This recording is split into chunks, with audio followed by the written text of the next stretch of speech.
வணக்கம், நான் உங்கள் அம்மா சமையல் மீனாட்சி. இன்றைக்கி பாருங்கள், 14 இட்லியும் சாம்பாரும் பண்ணுவோம். அப்போல்லாம் பார்த்திங்கன்னா ஒரு 7-8 வருஷத்துக்கு முன்னாடி 14 இட்லி அப்படின்னாலே குழந்தைங்க ஹோட்டலுக்கு போனால் கூட அதை தான் கேட்பாங்க. அந்த 14 இட்லியை போட்டு சாம்பார் ஊற்றி கொடுப்பாங்க. அது அவ்வளோ டேஸ்ட்டாக இருக்கும். இன்றைக்கி நம்ம அதுதான் பண்ண போகிறோம். வாங்க எப்படி பண்ணுறதுன்னு பார்க்கலாம். உங்கள் சமையல் மணக்க ருசிக்க அம்மா சமையல் மசாலா ஐட்டம்ஸ், ஊறுகாய் ஐட்டம்ஸ் நம்மக்கிட்ட கிடைக்குது. நீங்கள் கீழே நம்பர் கொடுக்குறேன், நம்பரில் காண்டாக்ட் பண்ணுங்கள். பாருங்கள், முதல்ல டிஃபன் சாம்பார் பொடிக்கு கொஞ்சமாக எண்ணெய் போட்டிருக்கேன். நம்ம அதுக்கு வறுத்து எடுத்துக்கலாம். எல்லாம் ஒரு 1/4 டீஸ்பூன் ஜீரகம் சேர்த்துக்கோங்க, 1/2 ஸ்பூன் தனியா, 2 ஸ்பூன் உளுந்து, காஞ்ச மிளகாய் ஒரு 8 காஞ்ச மிளகாய் போட்டிருக்கேன். இது எல்லாத்தையும் நல்லா வறுத்து எடுத்துக்கலாம். பாருங்கள், மிளகாவை நம்ம இந்த ஜாரில் போட்டுக்கலாம் எடுத்து. இப்போ இந்த உளுந்து கூடவே ஒரு 2 ஸ்பூன் அளவுக்கு தேங்காய் வச்சுருக்கேன், அதையும் இதில் சேர்த்துக்கலாம். பாருங்கள், இதை கீழே இறக்கி வச்சுட்டு நல்லா ஆறட்டும். ஆறுனதுக்கப்புறம் நம்ம இதை அரைச்சி எடுத்துக்கலாம். பாருங்கள், டிஃபன் சாம்பாருக்கு தாளிக்க ஆரம்பிச்சிடலாம். ஒரு 3 ஸ்பூன் எண்ணெய் போட்டிருக்கேன். வெந்தயம் 1/4 டீஸ்பூன், உளுந்து 1/4 டீஸ்பூன், கடுகு 1/4 டீஸ்பூன். பாருங்கள், இதில் கருவேப்பிலை சேர்த்துக்கலாம். அதுக்கப்புறம் சின்ன வெங்காயம் 100 கிராம் நான் முழுசாகவே வச்சுருக்கேன். ஒரு 1/4 டீஸ்பூன் அளவுக்கு பெருங்காய பொடி சேர்த்துக்கலாம். தக்காளி ஒரு 2 தக்காளி, அதையும் இதில் சேர்த்துக்கலாம். மஞ்சத்தூள் 1/4 டீஸ்பூன். பாருங்கள், ஒரு கோலி உருண்டை அளவுக்கு புளி கரைச்சி வச்சுருக்கேன். இதை இதில் சேர்த்துடலாம். தண்ணி கொஞ்சம் சேர்த்து நல்லா கொதிக்கட்டும். ஒரு 1/2 ஸ்பூன் அளவுக்கு உப்பு. பாருங்கள், இப்போ ஓப்பன் பண்ணிவிட்டு நல்லா கிண்டி விட்டுருவோம்.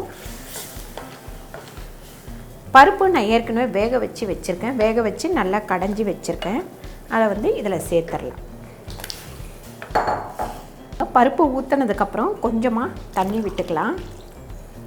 பாருங்கள், இப்போ வறுத்தது எல்லாமே நான் பொடிச்சு வச்சுருக்கேன். இது அப்படியே இதில் சேர்த்துடலாம். பாருங்கள், இந்த பொடி போட்டதுக்கப்புறம் ஒரு கொதி வரட்டும். அதுக்கப்புறம் இறக்கிக்கலாம். சூப்பரான சாம்பார் ரெடி ஆயிடுச்சு. இப்போ இந்த இதில் நம்ம கொத்தமல்லி தூவிக்கலாம். இறக்கி வச்சுட்டு நம்ம 14 இட்லி ஊற்றிக்கலாம். இப்போ நம்ம இட்லி பாத்திரத்தில் தண்ணி ஊற்றிக்கலாம். ரிங்கு இதுக்குள்ளே வச்சுருவோம். பாருங்கள், தண்ணி சூடாகிட்டே இருக்கட்டும். இப்போ இட்லி பாத்திரத்தில் நம்ம எண்ணெய் தடவிக்கலாம். இந்த மாதிரி எண்ணெய் தடவிக்கலாம். இதுக்கு நார்மலாக நம்ம இட்லி மாவு தான். இதுக்கு எதுவும் தனியாலாம் நம்ம இட்லி மாவு ஆட்ட தேவையில்லை. பாருங்கள், இப்படி ஸ்பூனில் ஊற்றுங்க. கரண்டியில் ஊற்றுனீங்க அப்படின்னா அது நல்லா நம்ம மேலெல்லாம் ஊற்றிடுவோம். அதனால் இப்படி ஸ்பூனில் ஊற்றுங்க. பாருங்கள், இந்த மாதிரி தண்ணி நல்லா கொதித்த உடனே நீங்கள் இட்லியை உள்ளே வைங்க. ஒரு 8 நிமிஷத்தில் இது வெந்துடும். பாருங்கள், இட்லி ஒரு 8 நிமிஷத்தில் ரெடி ஆயிடுச்சு. அடுப்பை ஆஃப் பண்ணிவிட்டு கொஞ்சம் ஆற விட்டுருவோம். எடுத்து வெளியே வச்சு இந்த மாதிரி ஒரு கிண்ணத்தில் தண்ணி வச்சுக்கோங்க. ஸ்பூன் ஈரம் பண்ணிவிடுங்க. ஈரம் பண்ணிவிட்டு அப்படியே எடுத்து நம்ம இதில் வச்சிட வேண்டியது தான். பாருங்கள், இட்லி எல்லாத்தையும் எடுத்து போட்டாச்சு.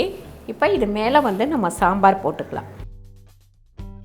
இது மேலே பொடியாக நறுக்குன வெங்காயம் கொஞ்சம் சேர்த்துக்கலாம்.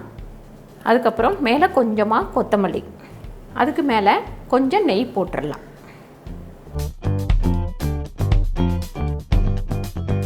பாருங்கள், சூப்பரான 14 இட்லி ரெடி ஆயிடுச்சு. இதை கண்டிப்பாக நீங்கள் ட்ரை பண்ணி பாருங்கள். இந்த வீடியோ உங்களுக்கு பிடிச்சிருந்தா லைக் பண்ணுங்கள், ஷேர் பண்ணுங்கள், சப்ஸ்கிரைப் பண்ணுங்கள், ஃபேஸ்புக்கில் ஷேர் பண்ணுங்கள், மறக்காமல் கமெண்ட் பண்ணுங்கள். நன்றி, வணக்கம்.